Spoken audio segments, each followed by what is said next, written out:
Hey, what's going on, everybody? This is Henry with Henry Island Photography, and today we're going to do an unboxing of a new camera. But for a quick moment, I want to talk about this one. This is the Canon R5. To me, the best camera Canon has ever made. As far as photo and video, we have always wanted a camera that was high megapixel that could compete with other camera companies. The 810, the 850, Sony. Oh my God, Sony has 50 megapixels, 60 megapixels, blase. They killed Canon. Finally, Canon comes out with 45 megapixels with the R5. Great camera, love this camera. And I'm used to shooting sports a lot. And I like good video cameras. So I shot a 1DX and a 1DX Mark II for the longest. So I'm gonna introduce a new camera into my arsenal. And I'm going to unbox it right now, and we're going to look at comparison as far as size and stuff with this camera to see what it looks like. And without further ado, I'm going to slide the R5 over, and we're going to bring out the new R3. There's been a lot of hype about this camera. The R3 is supposed to be one of the best cameras made. It has facial tracking. It's 24 megapixels. It'll do up to 30 frames a second. One thing about the camera is when you're doing video, it's not supposed to overheat like the R5. So for people who do videography like myself, that's going to be tremendous. We want a camera that does not overheat in high frame rates. I watched some other videographers who talked out there, some other YouTubers, and they still said, I think DP Review said that even in 120, it's still overheat, but not as fast as the R5. So I think this camera right here, you can probably go 4 or 5 minutes doing a whole bunch of 120. And this one right here, I think it gives you like 11, but and 60 frames a second. From what I watched on their video, it didn't overheat at all. So let's open this baby up and take a quick look at it. Now, I have opened this camera one time. I just took the battery out so that I could charge the battery. So when I go to do this video, I can actually put the camera together and set the date and everything and let you see that on my other video camera up above. So it has been opened, but it hasn't been opened. How about that? So let's take this out. So of course inside here you have your Canon strap. Again, I don't use Canon straps. If you like these right here, perfect. If you want this one, I tell you what, send me an email or a comment and I'll send you this golden strap free. How about that? I use Holdfast. I think Holdfast has the best camera straps out there. They're comfortable and they look great.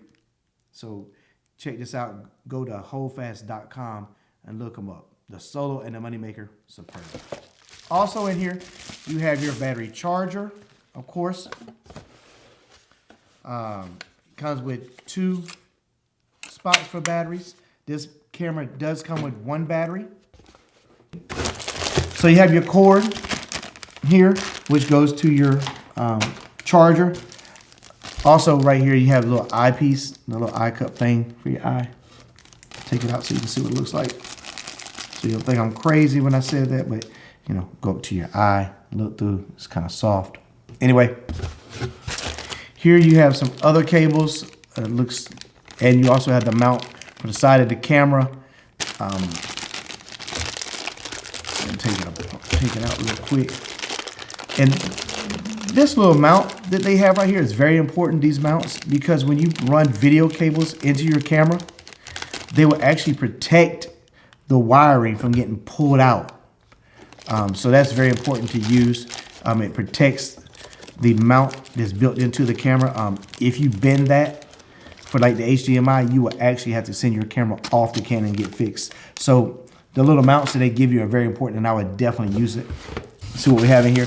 We have the battery, which is the LPE19 battery.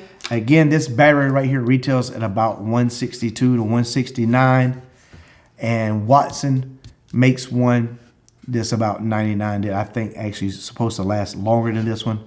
But if you're a Canon snob and that's all you want to stick with is Canon stuff, about 162, 169.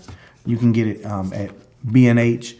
I looked on Amazon, and they were a little bit higher on Amazon. And you can also go to Cameragraphics.net in Auburn, Alabama, and they have them in stock there. All right, here we go. The moment we've been waiting for.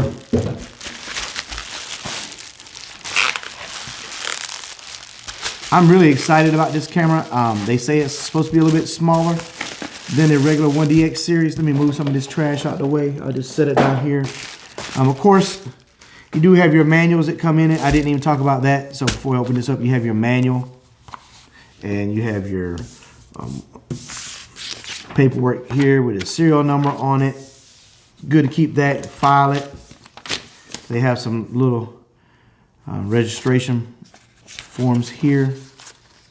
Canon does have a very good program for their Canon professionals. I'm one of them. I would suggest going on that. Sign up for it. It doesn't cost you a whole lot a year. There's a free one, and then there's other programs, different levels.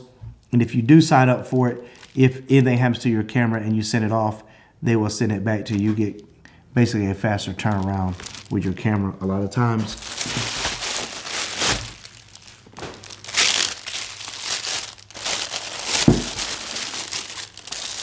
First time this has been taken out of the wrapper. Never touched by a human hand. I can tell you it feels a lot smaller than the original 1DX series. I do like the fact that they have this, it almost looks like carbon fiber all over it, but it's part of the grip. And I do like the way it feels. It feels very good in your hand. Let's see. Take this off right here so that you can put the battery in. Lock it into place. Look at the size difference. It is bigger than the R5, but if you put the battery grip on the R5, it's going to be pretty much the same size. And that's great because when you do weddings, if you shoot two cameras, they'll both be compatible. It doesn't feel super heavy. It feels actually a lot lighter. Anyway, over here, you have your card slots. It does take the CF Express card, and it also takes a SD card. Great thing about this camera, on the back right here, you have all your knobs that look very similar to the R5 and the R6. R6 is a little bit different on the top, but for the most part, a lot of stuff on the back is the same. It really looks very similar to the R5 on the back. It has a little lock down here. It has an extra little toggle. It has your record switch button up here to go from camera to video. All right, so up here on the top of the camera, where the hot shoe is, this right here can now be used for a microphone. So Canon is actually implementing different microphones into their system. Did a plug in up here instead of having plug it in onto the side of the camera. But you can still do that because it still has the ports over here. Mic, headphones, flash, USB, HDMI. Articulating screen, totally spins around. So actually has a lot more real estate on this screen than the R5s. All right, so hey, got it out, got the battery in it. Let's fire this baby up. And there you have it. Date's never been set on it before. So we're gonna go ahead and set the date. Let me see. It cut off on me, it went away. Let me cut the camera back off and cut it back on so I can be able to come back to it. No, I have to go into it. There we go. All right, about 5 minutes. And one thing I like to do on my cameras is I'm going to look at this one really fast and see what the time is. And it's 19:10. I like for my cameras to match up perfectly.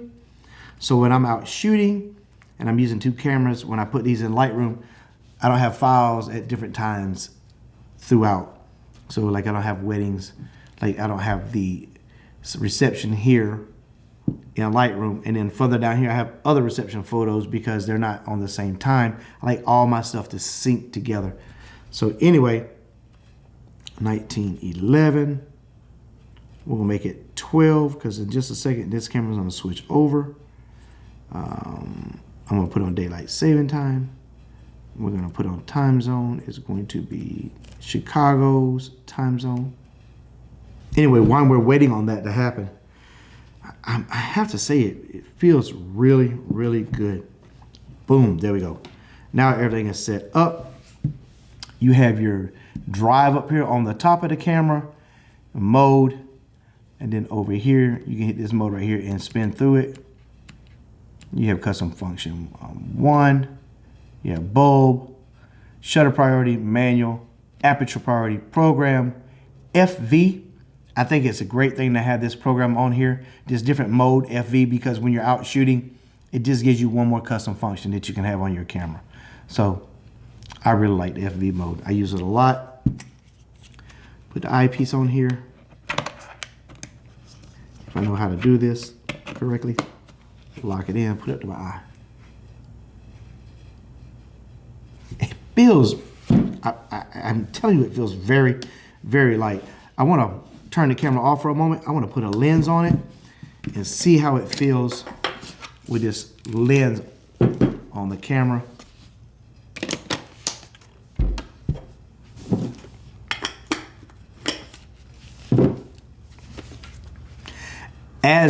Definitely adds weight to it. This is a heavy lens, but it's not unbearable.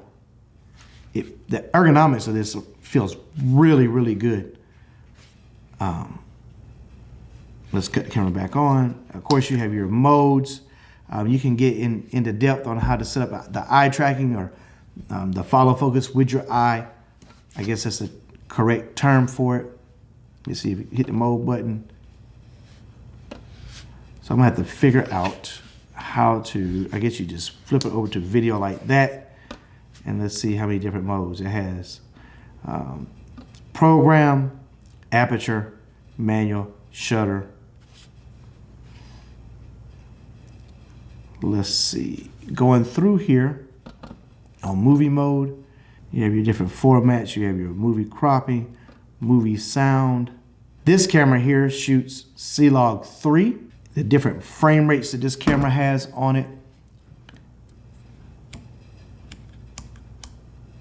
If you can see, the 4K has 60. It'll do 23, 29, and 60. Let's see. If you go to 4KU, it'll add to 24.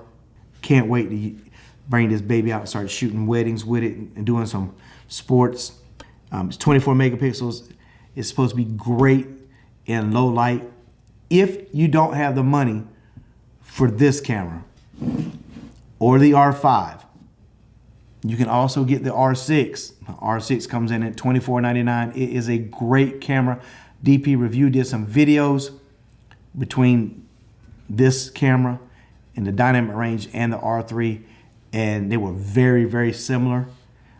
Very clean images out of both of them. This is slightly more megapixels, 24 compared to 20. And then if you're a megapixel snob and you want the most megapixels, then I would suggest getting the R5, which is 45 megapixels. It'll still shoot in electronic mode 20 frames a second. This one will shoot 30 frames a second.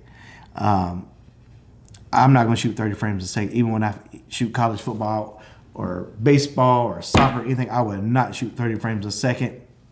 Only because I don't have to cull through that many photos when I come back home. I do selective shooting, you know, wait for them to break the plane, let her rip then. So, oh, I do want to hear one thing. First photo will be, let me see.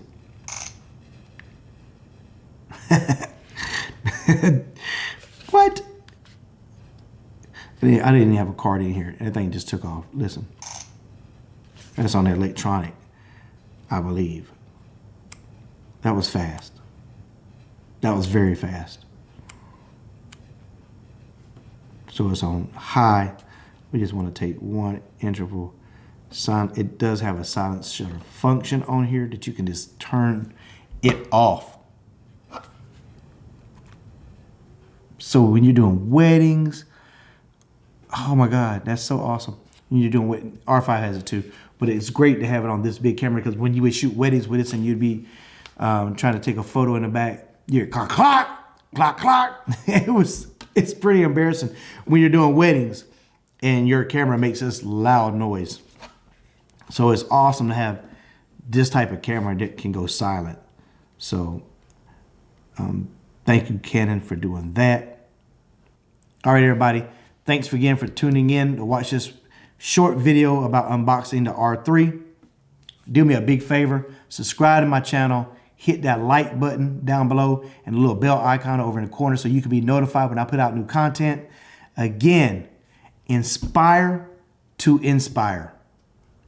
You feel me? Love everyone. Keep shooting. Keep putting out good content. We'll see you again in the next video.